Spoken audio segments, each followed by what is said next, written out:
En primer lugar, a mí me toca hablar, obviamente, como bien ha dicho José, pertenezco a SEPADEM, Sociedad Española de Psicología Aplicada al Desastre, Urgencia y Emergencia, sociedad que se creó en el 2009, pero estas jornadas pues, son sobre suicidio, con lo cual hoy voy a hablar de cómo se aborda pues un intento de suicidio o un suicidio consumado desde la psicología de la emergencia. Pero antes que nada, pues me gustaría hacer una introducción, unos aspectos muy generales. Y yo hace años cayó en mis manos esta viñeta y la utilizo mucho en formación. Y el suicidio, en definitiva, como bien expresa la viñeta, no es un proceso puntual, sino que es un proceso de crecimiento. Aunque los componentes del superabono que de alguna forma van encaminando a la persona hacia el suicidio pueden ser más potentes en unos casos que en otros, con lo cual el tiempo, los periodos se acorta. En primer lugar, yo ya he abordado estos componentes del superabono que o que lleva a la gente al suicidio en tres grandes grupos. El primer grupo son los componentes sociales, son todo lo que nos rodea actualmente. En primer lugar está el diferente. Aquí, obviamente, como más representativo es el color, pero no necesariamente tiene que ser color, tiene que ser el diferente, pues porque practica otra religión, es diferente porque tiene otra tendencia sexual, es decir, hay muchos diferentes, o porque es de otro partido político, o de otras creencias morales y demás. Hay muchos tipos de diferencias, pero el diferente siempre de alguna forma se ve aislado. Ese aislamiento social junto con el diferencial, pues ya van sumando, van creando ese pequeño caldo de cultivo. No quiere decir que cumpliendo todos los criterios que voy a expresar aquí o que voy a delimitar, seguramente me quedo corto, uno aboque hacia una conducta suicida, sino que todos estos criterios, todas estas facetas, lo que hacen son facilitadores de que se llegue a esa conducta suicida. Otro es el terrorismo.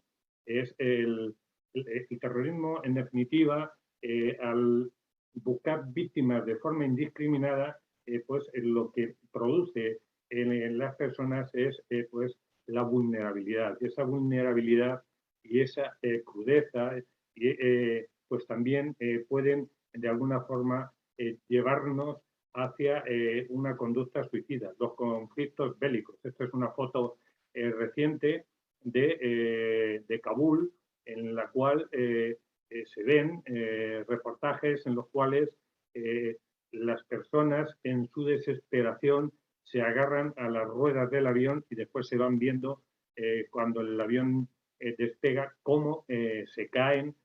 Obviamente no es un, comillas, suicidio intencionado, pero sí la desesperación, pues en definitiva, lleva hacia una conducta suicida. Las migraciones forzosas, los desequilibrios sociales, la pobreza que ataca a todos por igual. Hoy se ha dado un dato, antes de conectar, en España hay 4,5 millones de personas por debajo del umbral de pobreza. Es decir, un 10% de la población no tiene lo justo para sobrevivir. Esto en España. Esta es una fotografía de lo que aquí se ha venido denominando las colas del hambre. Es de una parroquia de Madrid, pero que se puede dar en cualquier otro sitio del mundo. Ningún país, ninguna sociedad está libre de esto. En definitiva, la pobreza sería otro de los posibles desencadenantes de llegar a esa conducta suicida, las pandemias. Volvemos otra vez al componente de vulnerabilidad. Va a ser a mí, las enfermedades crónicas también es uno de los predictores de las conductas suicidas, porque el enfermo, en definitiva, sabe cuál va a ser su final y lo que no quiere es enfrentarse a ese final. El cambio climático, los efectos del niño, la niña, todos estos cambios que en algunos aspectos o algunos grupos sociales intentan minimizar, y todos estamos viendo pues cómo este año en Canadá ha habido una ola de calor durante 15 días con temperaturas superiores a 45 grados. Aquí en Galicia, donde estoy, acaba de entrar una tormenta tropical que se generó en el Atlántico, algo que normalmente no era usual y que ahora, pues con el cambio climático, cada vez es mayor. Las catástrofes que se vienen dando y que se seguirán dando. Hace pocos días en México, desde aquí un abrazo a nuestros hermanos mexicanos, han sufrido otra vez en el mes de septiembre otro terremoto de 7,2.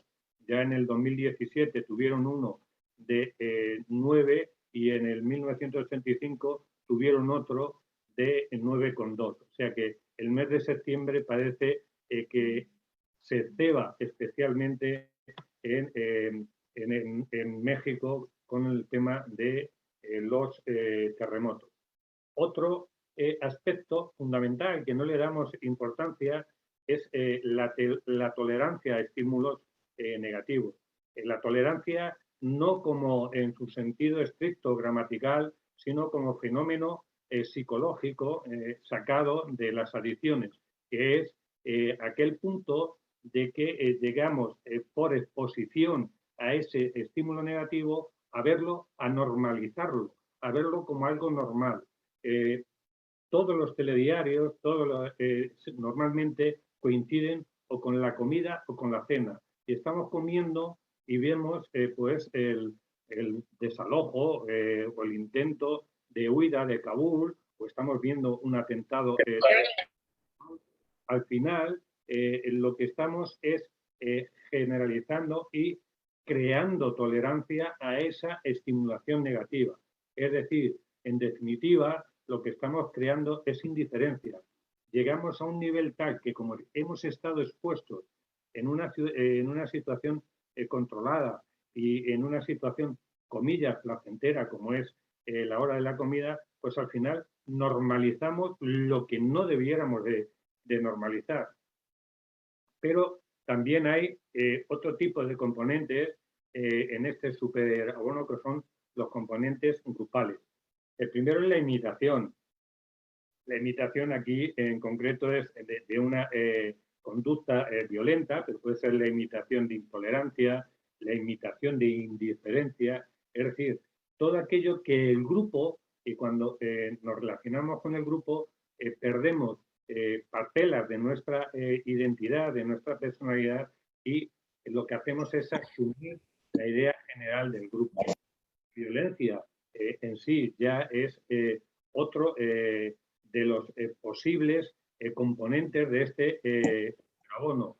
La pérdida en la fotografía, vemos algo muy cotidiano, como el que se va a ir es el que consuela al que se queda, es el que consuela al que va a sufrir la pérdida, cuando lo que en esencia tendría que ser todo lo contrario, es decir, el que se queda, hacerle, pues bueno, en los últimos días, ese tránsito entre la vida y la muerte un poco más llevadero. Pero al final, lo que puede más es la pérdida personal de ese ser querido que sabemos que nos va a dejar en un tiempo corto. La incomunicación, parece mentira que en la era de las comunicaciones, de las redes sociales, cada vez somos más o estamos más incomunicados. Esta escena, que bueno, pues es obviamente una pose para una presentación, pero que es una escena que todos vivimos cada vez con más facilidad y al final normalizamos. Y aparte de todos estos, vienen ya los componentes personales, los componentes de cada uno, como son los miedos de cada uno, las inseguridades, eh, esas inseguridades que no nos dejan, primero, definir bien los problemas y segundo, al no definir bien los problemas, al no tener bien enfocado el cuadro de la situación que nos rodea, pues lo que hace es que decidamos o nos inclinemos por aquellas alternativas que no son adaptativas. La soledad, la falta de comunicación, como explicaba antes, el estar rodeado de gente, pero más solo que nunca. Hemos visto cómo la juventud pues, necesita crear esos espacios de interrelación y por eso se dan indudablemente el tema de botellones y demás, que en definitiva muchas veces lo queremos juzgar y lo queremos llevar al tema judicial y al tema policial y cuando las raíces son mucho más profundas. ¿Qué es lo que el confinamiento le ha quitado a la juventud y qué es lo que reclama la juventud continuamente? ¿Qué reclama? Espacios donde poderse relacionar. Indudablemente, con la pandemia, estos espacios de relación pues vulneran las medidas para corregir y para, de alguna forma, hacer de tope a esta pandemia. Pero esas medidas también influyen negativamente a nivel emocional. Se ha aumentado un 250% los trastornos en la adolescencia, trastornos de índole de salud mental. ¿Por qué? Porque en la adolescencia es cuando más necesitamos el grupo de relación. Y el tema de la incomunicación, el tema de las medidas o la distancia social y demás, pues obviamente nos está impidiendo o nos está dificultando esa comunicación. El aislamiento, que es lo que en definitiva quería decir con todos los razonamientos anteriores, el aislamiento que produce algunas situaciones. El sentirse relegado, hoy en día todo el mundo va con móvil y todo el mundo tiene que contestar al WhatsApp cuando le suena el pipipi del WhatsApp. Cuando probablemente estemos dentro de una conversación, estemos dentro de una reunión y es mucho más importante atender a los que tenemos alrededor, a los que sí que podemos relacionarnos con él directamente, que tenemos el lenguaje verbal y el lenguaje no verbal, que tenemos toda la comunicación al completo, es más importante establecer esta comunicación que el no estar pendiente de otro, porque en definitiva lo que le estamos transmitiendo a nuestro interlocutor es que él está en un segundo plano. Las adicciones, que es algo entre lo social y lo personal, pero que también, indudablemente, fundamentalmente, el alcoholismo lo que hace es, de alguna forma, la puerta o una de las puertas que nos conduce al suicidio.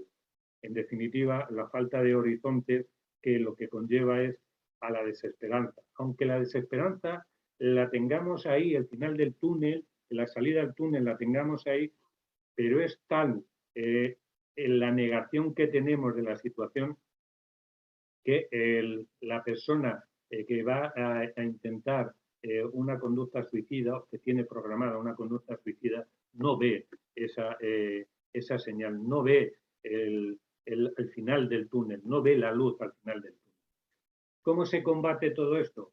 Sin duda alguna, con el apoyo del más cercano, con el apoyo de muchas veces del diferente. ¿Por qué? Porque el diferente nos aporta otra visión que probablemente nos haga ver de forma menos negativa la situación actual. Pero en definitiva, lo que se necesita y lo que cada vez estamos perdiendo más es el grupo de relación, es el grupo de apoyo, es el grupo de iguales, a cualquier edad, en cualquier sentido, siempre tener ese grupo de apoyo. Como decía al principio, esto es un barrido muy rápido y muy somero de cuáles pueden ser los componentes de ese crecimiento, de ese árbol, que en definitiva llegará a coger una altura en la cual sí que el personaje de la viñeta terminará ahorcándose.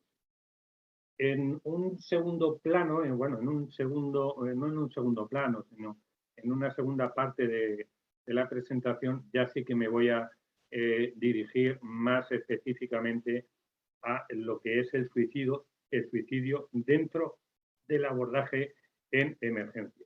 Partiendo siempre que el abordaje de emergencias, de urgencias y de emergencias, no es un abordaje curativo, es un abordaje paliativo y estabilizador. Si hubiese una patología de base que se evaluación, derivarlo al servicio que realmente hace función. La psicología clínica en España está la especialidad y el máster de general sanitario.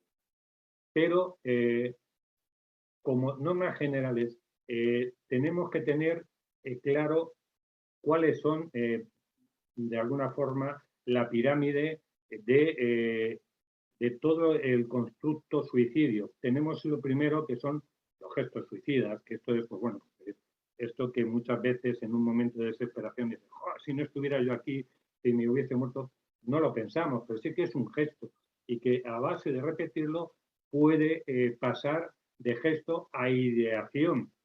Y esto ya sí que hay que tenerle y prestarle atención, porque aquí ya hay más o menos una organización en el sentido de llevar a cabo una conducta autolítica. De la ideación, el siguiente paso es, cuando esta ideación se madura, el intento suicida, propiamente dicho, que unas veces queda en intento suicida porque puede ser que haya fracasado o porque sea una llamada de atención, pero todo ello es un intento suicida y así hay que tomarlo, o llegar al suicidio consumado, es decir, a la muerte por conducta autolítica. También hay un suicidio indirecto, este más tolerado por la sociedad. El ejemplo más claro son los fumadores y los consumidores de drogas, ¿no? Pero hay otros, como son los deportistas extremos, que van buscando esa descarga de adrenalina, y en definitiva lo que están poniendo es siempre la vida en un punto muy próximo al no retorno. Esto no es considerado socialmente como suicidio propiamente dicho, pero sí que es un suicidio indirecto, porque en definitiva, cuando, como se dice el refrán, tanto va el cántaro a la fuente que termina rompiéndose. El suicidio grupal, algo que en algunos países fue un fenómeno que ocasionó mucho trabajo y mucha controversia, que sigue teniendo alguna incidencia. Estoy refiriéndome fundamentalmente a Japón, en donde grupos de suicidas que no querían morir solos, lo que hacían era contactar a través de las redes sociales y iban a un sitio y allí se producía el suicidio en grupo, aparte de los suicidios conocidos de las sectas, que en definitiva cuando se ve rodeado, el líder de la secta induce el suicidio porque dice que los demás no lo van a llegar, y entonces también sería un suicidio grupal. De todos ellos, de todos, desde el primero hasta el último, hay que considerarlos como un acto probable de conducta autolítica. Probablemente en el de gesto suicida pues lo veamos y lo abordemos, y cuando lo enfoquemos veamos que ha sido una exageración verbal de la situación negativa por la que estamos pasando. Pero a raíz de ahí, desde la ideación hasta el suicidio, todos hay que tomarlos como algo que es realizable y algo que se va a llevar a cabo. Y la pregunta clave es, ¿por qué en este momento? ¿Qué es lo que ha provocado este desencadenante? Puede ser el cúmulo de circunstancias, puede ser una ideación que se ha ido forjando poco a poco hasta que ya se ha cuadrado y ya se ha tenido claro cómo se va a llevar a cabo esa conducta autolítica, o puede ser un desencadenante. Eso es probablemente el primer punto por donde tendremos que empezar a abordar desde la emergencia. ¿Qué es lo que ha cambiado para que tomes esta decisión? Y el controvertido efecto Better, que digo controvertido porque parece que el efecto Better, que es la imitación del suicidio, que es lo que en muchas ocasiones induce a no hablar del suicidio, lo que quiere es relegar el suicidio, es la muerte oculta, es la muerte silenciosa y que nadie llega a conocer. En España, también datos de hoy, cada 2 horas y media se suicida una persona. Es algo, una barbaridad. Sin embargo, no tenemos todavía un plan de prevención del suicidio a nivel nacional.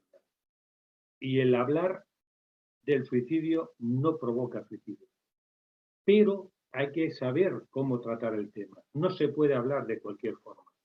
No se puede hablar fundamentalmente de la metodología que han empleado los suicidas para llevar a cabo ese intento suicida, porque vamos a ir dando pistas a otras personas que están en esa misma tesitura o están llegando a ese punto de no retorno de tomar la decisión de quitarse la vida. Pero sí se puede hablar de qué causas pueden provocar el suicidio. Sí se puede hablar de cómo detectar el suicidio. Sí se puede hablar de crear un plan que identifique estas causas y que identifique la paleta de mecanismos y de instrumentos que tiene la sociedad para defenderse de esta lacra que, como digo, en España se llega del orden de entre 3.500 y 4.000 personas al año.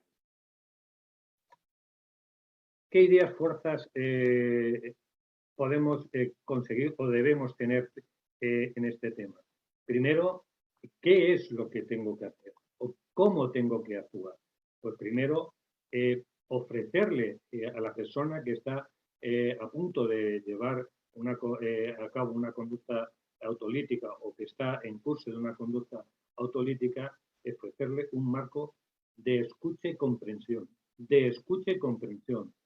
Un marco en el que todo lo que nos vaya a ir contando lo vamos a tener que llevar a una sospecha cierta y tener previsto el cómo actuar para que esa conducta no llegue a un final, a un triste final, a un final de no retorno. Las llamadas de atención también son conductas autolíticas y muchas veces estas llamadas de atención, por el efecto de tolerancia que hablábamos antes, de que cuando se hacen conductas autolíticas muy asiduamente, pues al final nuestro entorno se termina acostumbrando y dice, bueno, es más de lo mismo. Al final tiene que subir un poco la dosis, tiene que subir un poco la intensidad y en una de estas llamadas de atención la intensidad sube en exceso y lo que produce es la muerte. Con lo cual, las llamadas de atención también hay que tenerlas en cuenta y también hay que abordarlas. Hay que hacer frente al problema. Para ello hay que ayudar a esa persona a que focalice y de alguna forma identifique cuál es el problema. Y si hay o detectamos una patología de base, pues lo que tenemos que hacer es servir de canal para derivar a esta persona a una atención más especializada a una atención clínica en un hospital o en una consulta. ¿Qué no debemos hacer? Pues en primer lugar, lo que no debemos hacer es no prestar atención. Parecer que estamos ausentes, parecer que hemos llegado allí, pues bueno, pues es nuestro trabajo, hoy nos toca a nosotros y nos presentamos en el lugar donde se está llevando a cabo esta conducta y estamos como puestos por el ayuntamiento, como se suele decir. No dejar nunca, nunca en solo a una persona que ha iniciado una conducta autocrítica, aunque creamos que hemos reconducido la situación y que esa situación se ha estabilizado. Nunca, nunca dejarlo solo. Esto es condición que nos debemos de grabar. No ir a actuar por la gravedad que hay, porque sabemos que hay posibilidades ciertas de que esa persona pierda la vida, no dejarnos llevar de nuestro propio estrés, no actuar asustado, porque eso, el lenguaje no verbal, también lo captan las personas que están llevando esa conducta autolítica y, en definitiva, puede ir en detrimento de nuestro abordaje, de nuestra forma de entablar el contacto. Decíamos en el primer punto de qué hacer, escuchar y comprender. ¿Y qué no hacer? No juzgar, no criticar esa decisión. No estamos para juzgar. Es una decisión que esa persona probablemente la haya tomado porque no ha encontrado otra alternativa. Nuestra función es encontrar otras alternativas adaptativas, pero no criticar ni juzgar esa conducta autolítica. No hablar del daño a familiares ni amigos, porque puede que el motivo sea precisamente buscar el daño a familiares y amigos. Es decir, primero vamos a identificar cuál es el motivo y después veremos si es conveniente o si no es conveniente. Y como decía al hablar del efecto Better, no rehuir a hablar del suicidio, no rehuir a hablar de la muerte con una persona que está llevando una conducta autolítica. Esto no va a potenciar el que la lleve, ni mucho menos, y sí que nos va a ayudar a centrar el problema.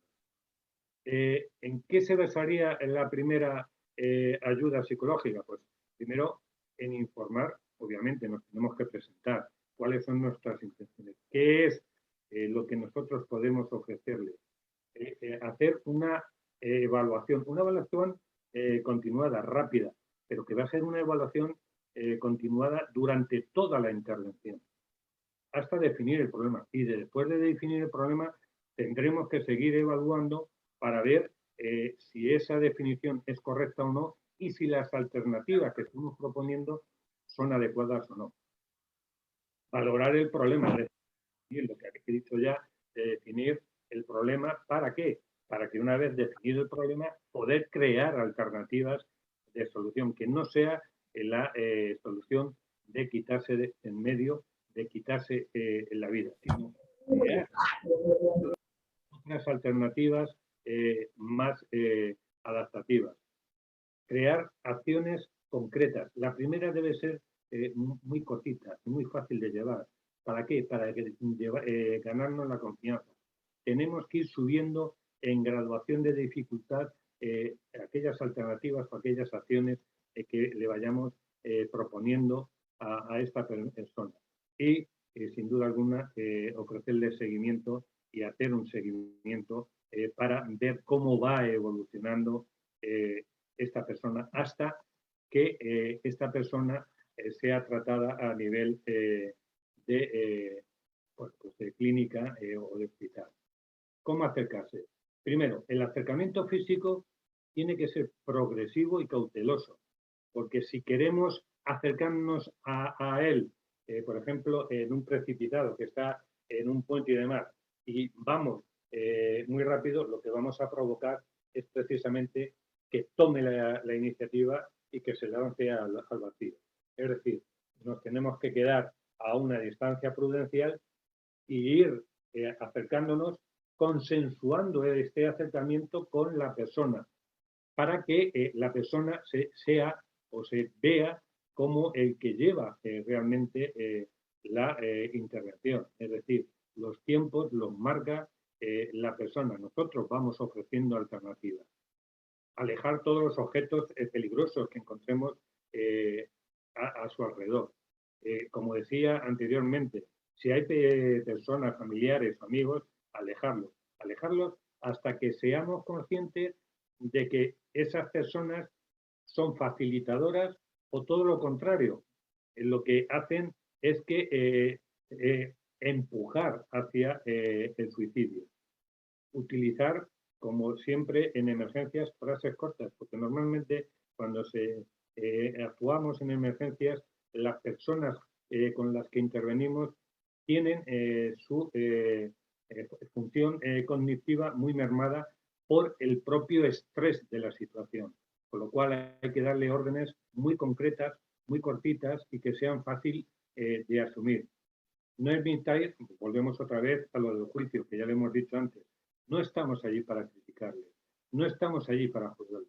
Lo que estamos es para analizar, para devolverle los pensamientos de una forma empática, para decirle, sí que estoy comprendiendo qué es lo que te está pasando y yo me estoy intentando poner en tu lugar. Devolución de pensamientos. Nos sirve para dos cosas. Primero, para centrar el tema y ver que no nos estamos confundiendo en la evaluación, y segundo, para demostrar a la otra persona que el foco atencional prioritario en ese momento es ella. Transmitir que estamos comprendiendo su malestar. No discutir ni convencer rápidamente. No hay atajos. Hay que manejar, muchas veces vamos buscando atajos porque lo que queremos es nosotros mismos como intervinientes salir de esa situación con esa carga de estrés tan alta y entonces lo que queremos es quitarnos enseguida del miedo, del medio, perdón.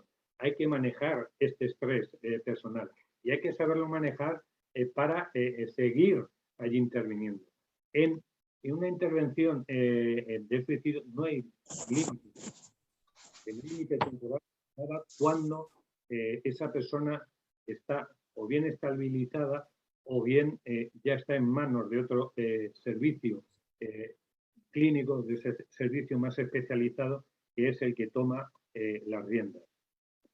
La inseguridad, el hablar de la muerte, la inseguridad que pueda tener un suicida de enfrentarse a la muerte es normal. No hay que darle de lado a este tema, hay que también indagar y saber si existe, pues echarle más leña para que esa inseguridad sea mayor, es decir, ganarle hacia que abandone esa idea de suicidio.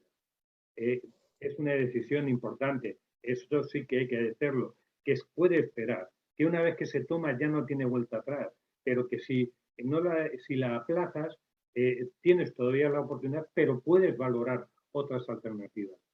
Y, como decía, el suicidio no se elige, sino es una falta de esperanzas, es una falta de alternativas, es una falta de límites temporales, que lo que nos hace es que nos aboga hacia el suicidio. Esto ya lo escribieron mi buen amigo Fernando Muñoz, que hablará después, y Patricia Cinas, compañera de junta de SEPADEM.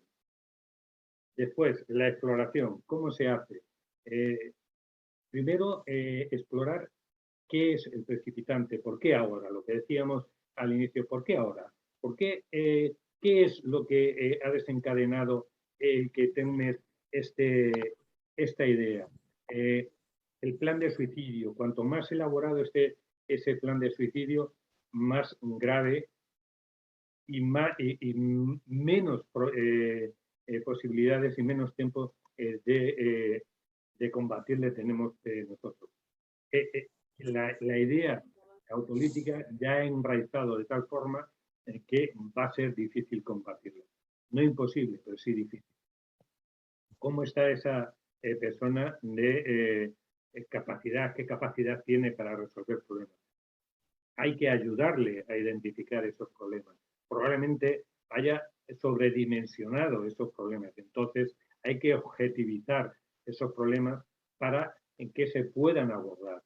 El concepto que tiene de sí mismo, el concepto que tiene de sus relaciones personales, de sus relaciones laborales, de su futuro inmediato, del futuro de los que le rodean. ¿Qué necesidades tienen en ese momento? Y intentar cubrir esas necesidades lo antes posible. En definitiva, lo que se intenta es crear alternativas contrarias a autolisis. Es una reseña de Teresa Pacheco, también compañera de SEPADEN, y una excelente profesional en temas de suicidio. ¿Cómo valoramos la consumación del suicidio? Pues en principio, con cualquier amenaza, ya sea por ideación, ya sea por verbalización, hay que tomarlo como algo realizable, hay que tomarlo como algo que está en marcha y hay que empezar a combatir esa circunstancia. Volvemos otra vez al análisis de las circunstancias que rodean a esa tentativa y que han inclinado a esa persona hacia esa tentativa.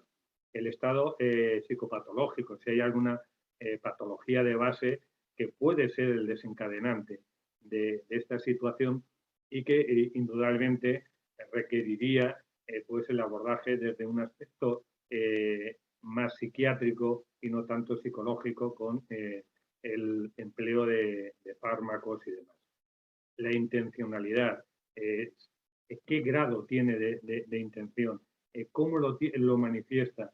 ¿Cómo lo ha verbalizado? ¿Cómo lo ha interiorizado? Volvemos otra vez a la actitud que tienen ante la vida y la muerte, porque este nos va a dar también muchas ideas, muchas señales de por dónde tenemos que encauzar nuestro abordaje. Los intentos previos, cuanto más intentos previos haya habido, más peligroso y más arraigada está la idea suicida. El apoyo familiar, si es un apoyo adecuado o si en realidad las relaciones familiares pues son el foco tensional que predispone para el suicidio. Como decía, a mayor planificación, mayor riesgo de suicidio. También de los mismos autores, Patricia y Fernando Muñoz. Y seguidamente, esto es una escala, es un screening muy somero, que se emplea para evaluar la conducta suicida. Aquí lo he tomado de Teresa Pacheco. Son 10 pasos y valorados cada paso con un punto y en función de los puntos que se consigan al final, pues nos inclinan hacia una acción o hacia otra. El primer punto es el sexo. El hombre se suicida más y la mujer lo que hace es tener más tentativas de suicidio, más intentos de suicidio. El hombre cuando toma la decisión de suicidarse, las formas de llevarlo a cabo son mucho más letales que las formas de llevarlo a cabo de la mujer, con lo cual la vuelta atrás, una vez iniciada esa conducta autolítica, es más difícil. El segundo es la edad. A mayor edad, mayor posibilidad de llevar a cabo una conducta autolítica, porque el frente, el espacio que tenemos delante se va mermando. Nuestra vida está llegando al ocaso. Muchas veces lo que no queremos es llegar en unas circunstancias que no son las mejores. Yo aquí, por eso lo pongo en azul, a lo que expresa, sí que haría una salvedad, y es en la adolescencia. El adolescente tiene un mal control de estímulos, con lo cual cualquier intento suicida, yo lo valoraría en la adolescencia como un punto más, porque en cualquier momento se le puede ir de la mano ese intento, porque no tiene todavía las herramientas de personalidad que le puedan, de alguna forma, frenar esa intención. La depresión, pero la depresión con falta de salida, con desesperanza, esa depresión en la cual no se ve, no es que no quiera nada, no es que no, esto no tiene sentido, no tengo ninguna alternativa. Cuanto más, lo que decíamos antes, cuanto más intentos previos haya habido, en mayor letalidad, el abuso del alcohol y las drogas, pero fundamentalmente el alcohol, en los pensamientos irracionales, en las obsesiones, alucinaciones, y esto lo que habría seguramente sería una patología de base, también sería un punto más. El no tener una potente red de apoyos sociales en un momento dado nos puedan sustentar y darnos la mano para sacarnos del pozo, pues también es otro más. Cuanto más organizado, más fácil de que se lleve a cabo porque ya lo tiene estudiado. Sin pareja estable, cuando está uno solo, aunque algunas veces es precisamente las relaciones de pareja las que conducen hacia la conducta suicida y, en definitiva, la última, la enfermedad.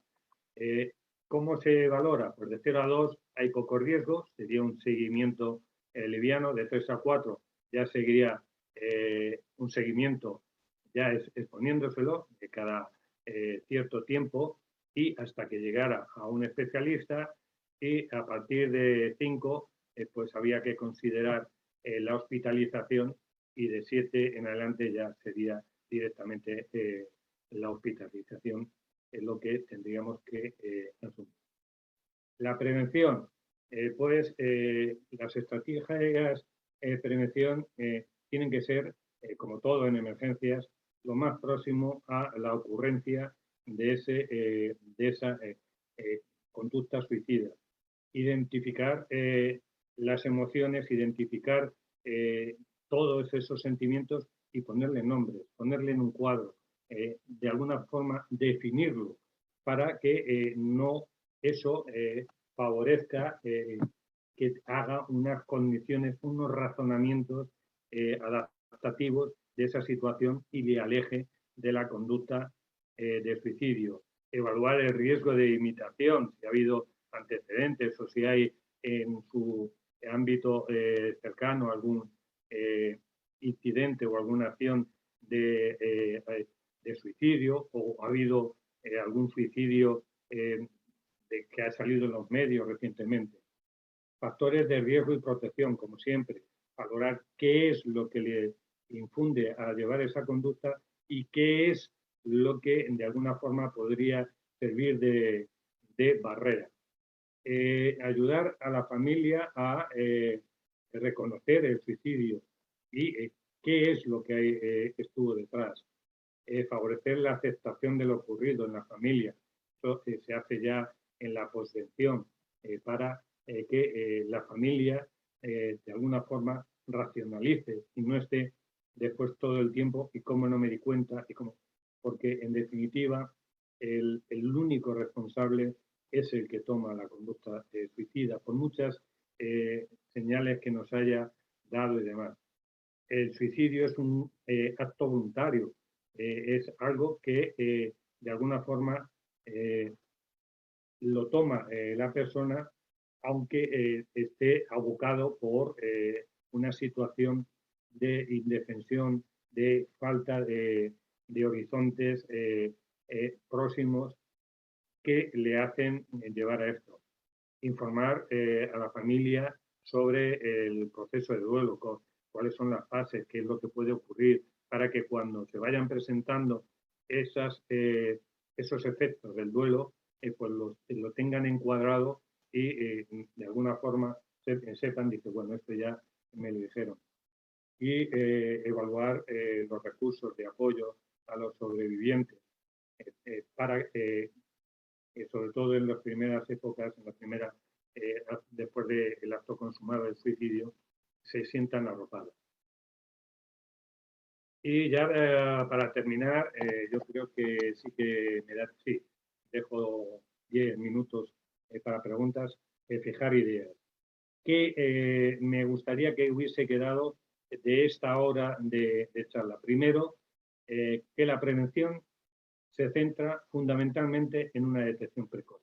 No hay otra forma de prevención a día de hoy mejor que una buena detección. Cuanto antes, mejor. Cuanto más rápida y certera, mejor. No hay una progresión generalizada, es decir, no hay un ciclo que dice, bueno, empieza hoy y dentro de 21 días es cuando va a llegar. No, los procesos son muy variables y dependen de cada persona, con lo cual en una persona puede ser un proceso de toma de decisiones de 2 días y en otra persona puede ser algo que se lleva madurando desde hace años. No hay una norma generalizada.